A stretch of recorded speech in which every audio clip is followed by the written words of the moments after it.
ஹாய்ங்க. இன்றைக்கி நம்ம வீட்டிலலாம் தம்பி வீட்டில் இருந்துங்க. காலையில் எழுந்திரிச்சோன்னே நல்லா சுடுதண்ணி ஒரு டம்ளர் எடுத்துகிட்டு வாக்கிங் போகலான்னு போயிட்டு வந்தாச்சுங்க. போயிட்டு ரிட்டர்ன் வர்றப்போ பார்த்திங்கன்னா இந்த பலாமரம் இருக்குது பக்கத்து வீட்டில். முறுக்கு சுடலான்ட்டு வந்தாச்சுங்க. நைட்டே எந்த கப்பில் பொட்டுக்கடலை இருக்கணுமோ அதே அளவு அரிசி எடுத்து நைட்டே வரமிளகாயும் அரிசியும் ஊற வச்சாச்சுங்க.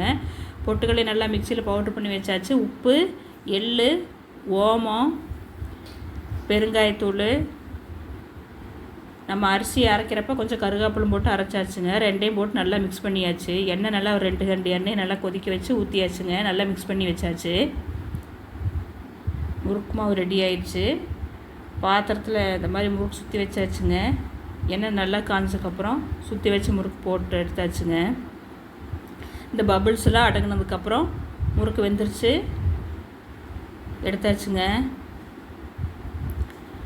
இதுலேயே கீழே கொடுத்துட்றேங்க எப்படி முறுக்கு ஃபுல் வீடியோ ஒன்று கொடுத்துட்றேங்க. ட்ரை பண்ணி பாருங்கள். தேங்க்யூங்க.